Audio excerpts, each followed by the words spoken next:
Last Sunday was Easter Sunday, where we talked about the resurrection of Jesus Christ, depicting and displaying that he is still in charge. Nobody else. All power is invested in him. Pilate thought that by saying to Jesus, I have the power to set you free or to crucify you, Jesus said, no power, only that which God has given you. Paul actually reiterates this also in Romans chapter 13.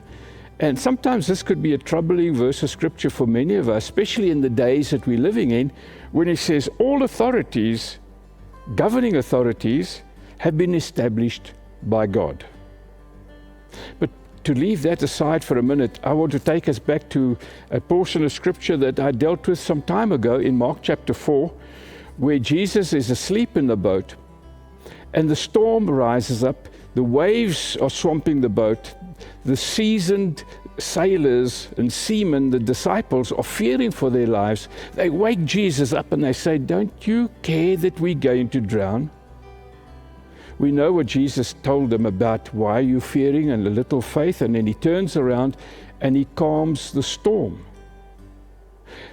What I'd like to share with you is the disciples' words after that phenomenal event of almost drowning, almost a total calamity and a collapse. The storm has been quieted. You see, in Mark 4 verse 41, which you can see on my right-hand side, the disciples were terrified and they asked each other, who is this? Even the wind and the waves obey him.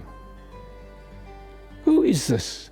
That even nature bows a knee and obeys the command. Simple. It's the command of the one who's in charge, Jesus Christ.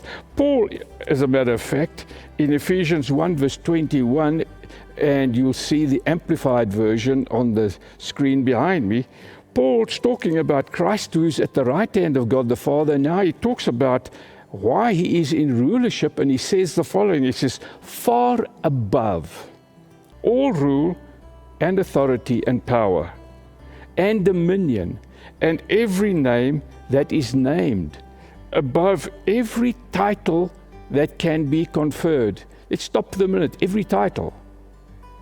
Police captain, president of the country,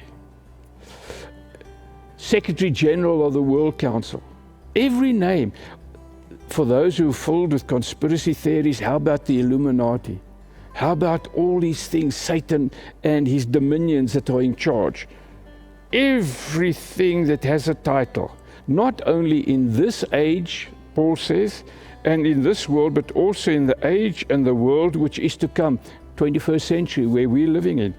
What is Paul saying? He says, Jesus Christ is in charge. And if you read further in Ephesians chapter 1, you'll see that Paul says, and he's put everything, all things, under his feet. There's a lovely example. I think it's a lovely example. I think it's for the person by the name of Nebuchadnezzar. It was a horrific experience. But he's walking around his palace in Babylon and he's bragging and he's thinking to himself, look at all these beautiful things I have achieved. I am the one that has done it all power, all glory to me. And all of a sudden a voice out of heaven comes and he's smitten to the ground and he is confined for 7 years to wander around like a wild beast. He became totally insane. This was in response to what Daniel had told him a year ago, and he warned him. Daniel warned Nebuchadnezzar and said that God is the Most High God, and he rules in the kingdoms, not of heaven, but he rules in the kingdom of men. He rules right here in the 21st century where all our governments are. And he allows men whom he chooses, Romans 13, whom he chooses to rule on earth. God gave Pilate limited power, but not the power to kill Jesus. Jesus gave his own life as a sacrifice. The question I would like to ask us today, and that you must contemplate on and think about and meditate, is who truly is in charge?